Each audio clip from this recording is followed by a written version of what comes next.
ओम नमः शिवाय। शिव परमात्माय नमः। जैसे कि आप जानते हैं महाशिवरात्रि का पर्व है और मौसम भी फाल्गुन की 8 है और इस वक्त शिव की आराधना में लोग प्राय लीन रहते हैं। वहीं धर्मनगरी हरिद्वार के अंदर महाकुंभ की बेला है,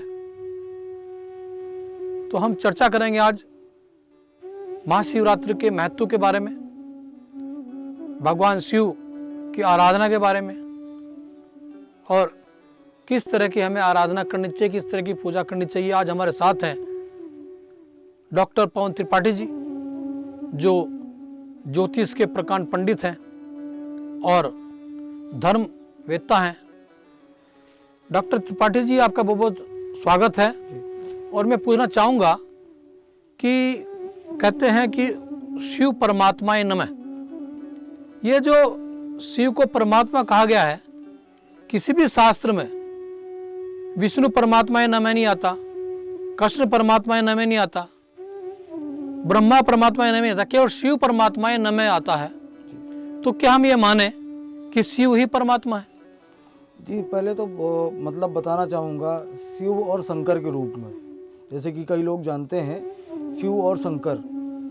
शंकर जो शब्द भगवान शिव का बोला गया वो इस प्रकृति से जुड़ा हुआ है। दूसरा शिव सिर्फ इस सृष्टि को संचालन करने वाला है। जैसे कि आपका हमारे अंतरिक्ष का जो डार्क मैटर बोला जाता है, अंतरिक्ष का, उसे शिव रूपी तत्व माना गया है।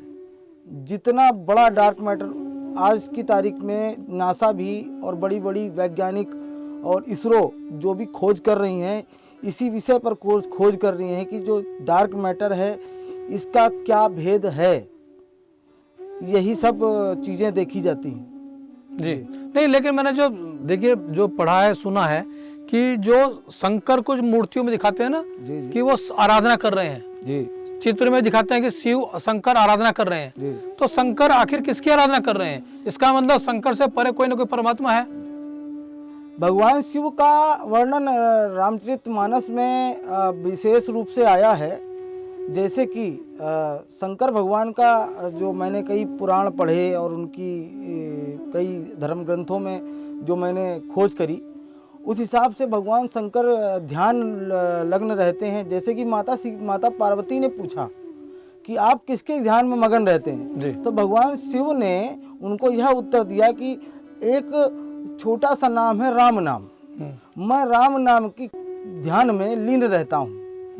उसका प्रत्यक्ष प्रमाण है कि जो भगवान शिव का जो अंश रूप हुआ वो हनुमान जी के रूप में प्रकट हुआ उनकी सेवा भाव के लिए जी। और रामचरितमानस में भी इस चीज़ का वर्णन है। जैसे कि कई लोग ये जानते हैं कि रामचरितमानस तुलसीदास जी ने लिखी और महर्षि वाल्मीकि ने लिखी। तो महर्षि वाल्मीकि जी ने लिखी संस्कृत में, उससे पूर्व महर्षि व्याघवल्प जो थे उन्होंने पक्षियों की भाषा सुन करके, जैसे कि भगवान शंकर ने पार्वती को आने वाले समय में यह रामचरितमानस का उद्घोष किया अपने श्रीमुख से। तो उस समय काकभूषुंड नामक एक पक्षी के राजा थे, तो उनने सुना, उन्होंने पक्षियों की सभा में यह कथा सुनाई। उसी दरमियान पक्षियों के राजा काकभूषुंड ने जब ये संवाद सुनाया तो महर्षि व्याघवल्प जो पक्षियों की भाषाओं को जानते थे, उन्होंने उसको उस समय जो भाषा चलती थी वेद भाषा, उस वेद भाषा में उसको रचित किया। उसके उपरांत जब वेद भाषा वो बोलने चालने की भाषा ना रही, जब संस्कृत चालू हुई, संस्कृत भाषा में महर्षि वाल्मीकि जी ने उसको ट्रांसलेट किया।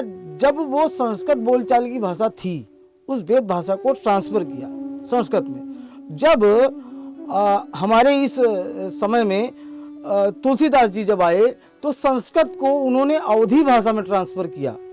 तो बहुत से भेद दूर हो जाते हैं कि रामचरितमानस की रचना किसने करी, तो ये स्वयं शिव के त्रिकालदर्शी थे, वो स्वयं उन्होंने इस चीज को प्रकट किया था। जी अच्छा, मैं पूछना चाहता हूँ, चलिए खैर एक अभी चर्चा जारी रहेगी, अभी एक ब्रेक लेते हैं, फिर अल्प विराम के बाद मिलते हैं। नमस्कार।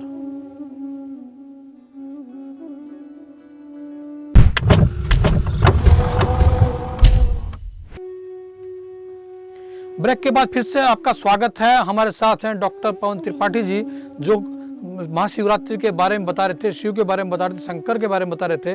तो मैं पूछना चाहूँगा पंडित जी कि जो महाशिवरात्रि है, उस शिवरात्रि को मनाने का महत्व क्या है और ये कब से इसकी शुरुआत हुई थी?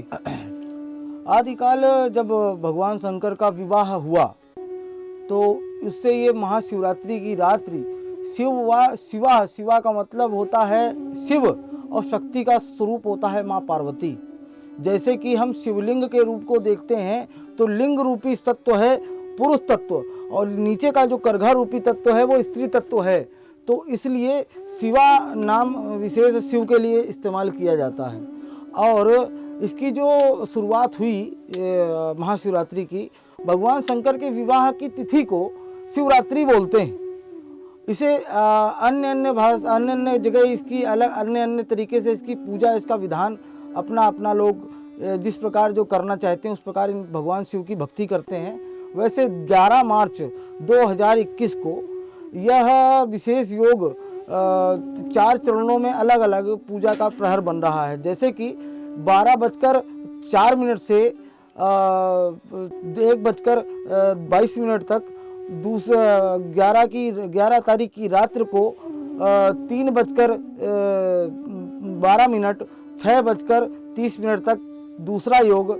उसके बाद 9 बजकर प्रातः 9 बजे से जैसे कि आपकी 12 तारीख लागू हो जाएगी, वह 1 बजे तक, समथिंग अबाउट 3 बजे माने आप, 9 बजे से 3 बजे तक विशेष मुहूर्त है भगवान शिव के शिव अभिषेक, शिव पूजन करने का। इसमें जो भी विशेष लाभार्थी लाभ उठाना चाहते हैं, राशि संबंधित या ग्रह संबंधित, तो वो भगवान शिव की उपासना के लिए भगवान शंकर को पंचगव्य मिलाकर अभिषेक करें। पुत्र प्राप्ति के लिए घी घृत से उनका अभिषेक करें। धन संपदा प्राप्ति के लिए उसका मधु से उनका अभिषेक करें। आत्मिक शांति के लिए जल से उनका अभिषेक करें। और सर्व कल्याण हेतु, सर्व जन कल्याण हेतु और सामाजिक और पारिवारिक कल्याण हेतु गंगा जल से भगवान शिव का अभिषेक बताया गया है, और यह सर्वोपरि है और सबसे उत्तम माना जाता है। अच्छा डॉक्टर साहब, मैं पूछना चाहता हूँ आपसे कि जैसे कि शिवलिंग आप चर्चा कर रहे थे, तो शिवलिंग का एक रूप दीपक का रूप भी है। जैसे हम कह सकते हैं कि एक ज्योति बिंदु रूप में हम मानते हैं परमात्मा एक एनर्जी, एक प्रकाश है, और जो शिवलिंग है वो भी एक दिए के रूप में है, और वो जो शिवलिंग है वो एक उसमें ज्योति के रूप में प्रकट होता है, लगता है ऐसे ही विभिन्न धर्मों में आपका मुस्लिम धर्म में उसमें नूर इलाही कहा गया है, क्रिश्चियन में जो है लाइट ऑफ गॉड कहा गया है, जो हमारे सिख धर्म में उसमें सतनाम कहा गया है, यानी प्रकाश हर जगह आया है प्रकाश के रूप में। तो और यह भी कहते हैं कि जो आत्मा का रूप है वही परमात्मा रूप है, तो जो हम आत्मा है वो भी एक ज्योति बिंदु रूप में ही है। तो क्या हम ये ना माने कि ये जो पर्व है ये अंधकार से प्रकाश की ओर ले जाने वाला पर्व है और हम प्रकाश की पूजा कर रहे हैं? जी, सृष्टि का देखिए, ये भगवान शिव का जो स्वरूप लिंग स्वरूप है, ये सृष्टि का मूलाधार बताया गया है।